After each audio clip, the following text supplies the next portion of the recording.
This carnivore diet has become more and more popular over the last several years, and I want to draw just some general observations to your attention about why this diet has been so prolifically helpful for so many. And we'll first summarize and then we'll go through each one of these points. But number one, the carnivore diet is a gluten-free diet. It's a sugar-free diet. It's an oxalate-free diet. It's a low FODMAP diet. It's plant lectin-free.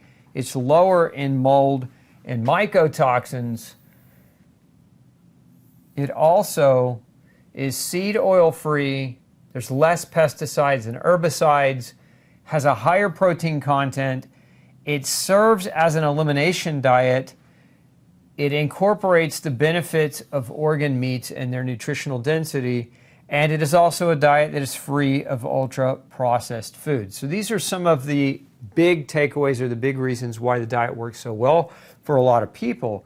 Now, in contrast, let's look at the U.S. This is from the actual CDC's website on key recommendations for diets. So you see here the core, this is from their website, the core elements that make up healthy dietary patterns.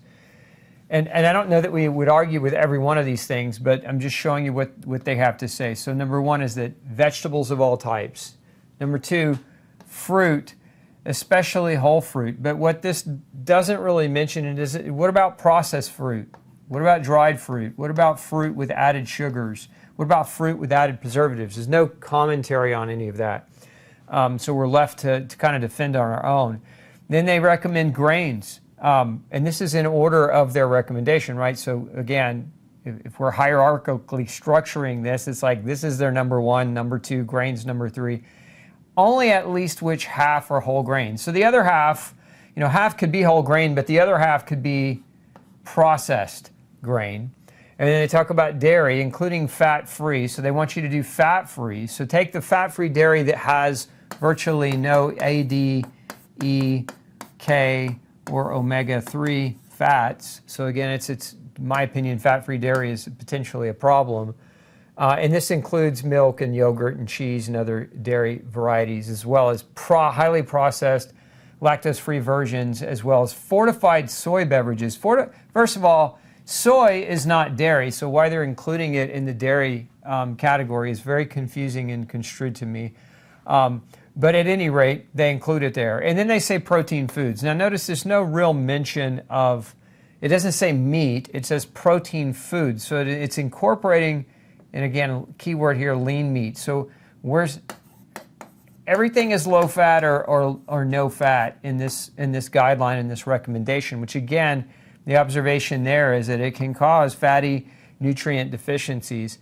So again, this is the government's recommendation. But okay, lean meats, poultry, eggs, seafood, and then beans, peas, and lentils, as well as nuts and seeds and soy products. Well, nuts and seeds are very low protein. Soy products, very low protein. Generally speaking, beans, peas, and lentils are also very low protein. So why they're classifying them in the high protein food, again, to me, better delineation could be done. And then their last recommendation is oils. And so that recommendation is inclusive of processed vegetable oils, but also inclusive of oils in food, such as seafood and nuts, which I don't disagree with oils in food. I think, that's what we call fat, right? Oil is fat. And so to get healthy fat in the diet is not a bad idea, but their recommendation is vegetable oils. These are highly processed seed oils, which we'll talk about why they might be potentially problematic. So again, this is the governmental recommendation. The carnivore diet kind of says no to this, no to fruit, no to grain, no to dairy, no to not protein foods, but no to lean meats. It says eat fatty meats, and then also it says to not eat beans, peas, lentils, nuts, seeds, or soy products. And then it definitely says no vegetable oils. Now the vegetable in meat or the no vegetable oils, but the fat in meat would be perfectly fine. So again, the differences between the governmental recommendations and the carnivore diet. Now, I think I'll also point out that the governmental recommendations contains a lot of what we would call ultra-processed recommendations. So these are recommendations whereby you can get access to a lot of ultra-processed foods. That would be seed oils, That would be processed yogurt-based products. That would be not eating whole grains, but the non-whole grain varieties. These are ultra-processed foods. So when we look at the newest research on, this was recently published. This was a major meta-analysis of studies published in the British Medical Journal. And so what they found is that ultra-processed food exposure and adverse health outcomes, and so they were analyzing all the data and what we know, and that the higher the level of ultra-processed food that a society consumes, the greater risk that we have of obesity and being overweight. And again, the things in red are higher levels of evidence: metabolic syndrome, non-alcoholic fatty liver disease, high blood pressure, type 2 diabetes.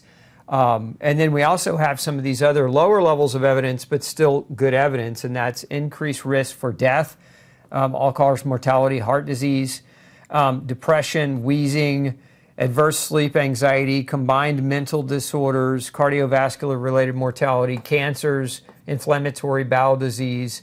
Again, so this is a brand new meta-analysis of a number of research studies that show that the incorporation, the more ultra-processed food you eat, the more disease risk you have. So again, if we think about it from that perspective and we look at carnivore diets, why they work is they're not inclusive of any ultra-processed food.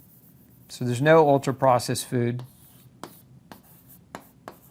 Now, if you do it right, now you can, theoretically, you could go on a carnivore diet and eat a bunch of processed carnivore junk food snacks of, ultra-processed meats dehydrated down and chemicals added. But we're talking about, just generally speaking, the carnivore diet, eating whole meats and organ meats and plant and animal-based foods. As a general rule of thumb, there are no ultra-processed foods there. So now let's kind of go through why the carnivore diet works for so many people when every other thing has failed them. Now, number one, the carnivore diet is a gluten-free diet.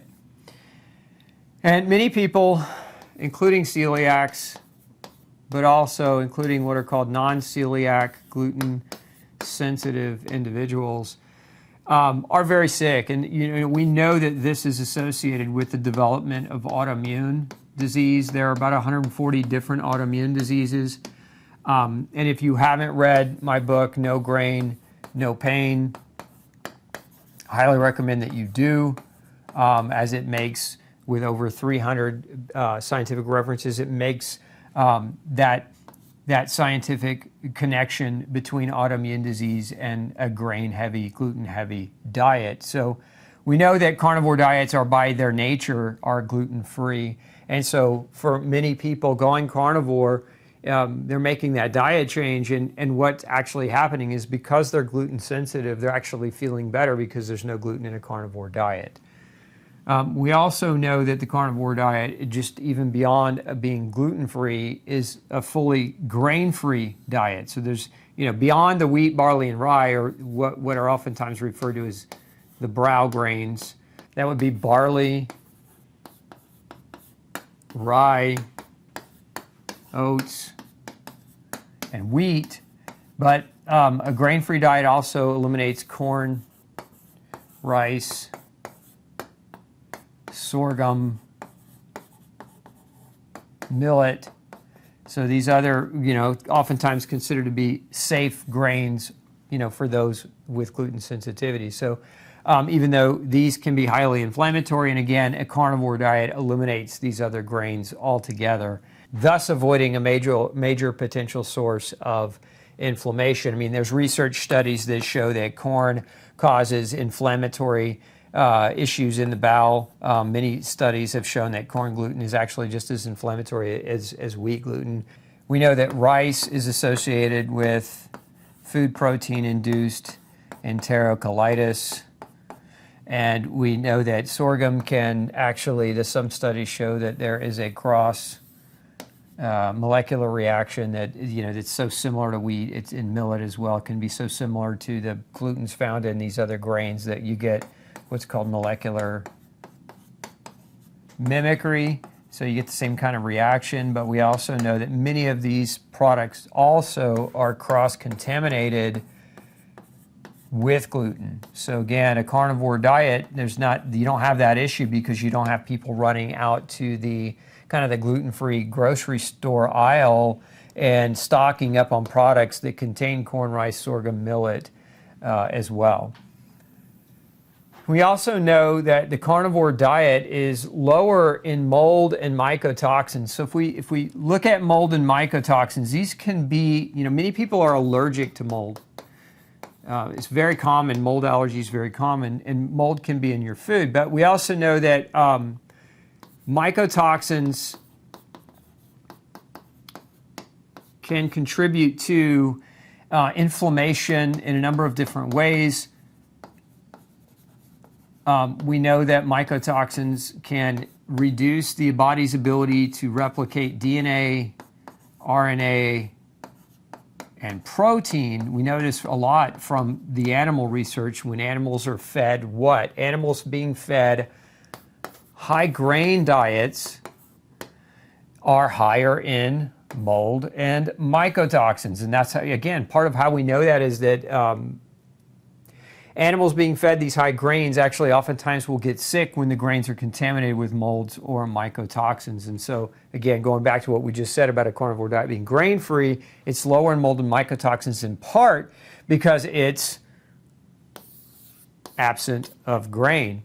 Now, we also know there are some other foods that contain mold and mycotoxins that are beyond the meat. Meat generally is not highly contaminated with mold or mycotoxins, but a lot of your plant-based foods can be. And so beyond grain, we have different legumes, particularly peanut can be contaminated.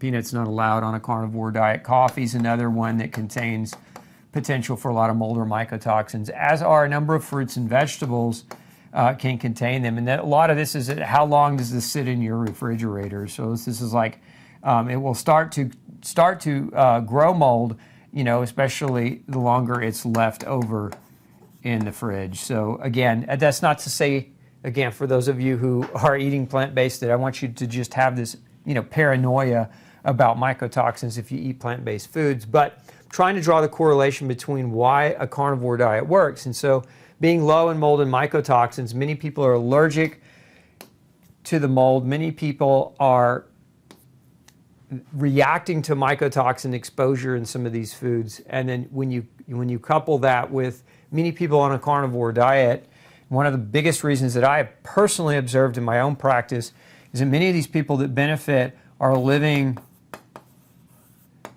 in mold. And so they're living in mold. They have mold in their home environment, and those mycotoxins and molds that they're reacting to, some can also be found in their food. And so when they eliminate the mold and mycotoxins from their food, there's actually this improvement in how they feel because it's reducing their overall toxic burden. Now, one of the other things that somewhat correlates with mold that's also part of the carnivore diet is this diet is oxalate-free. Now, oxalates are predominantly found in plant foods.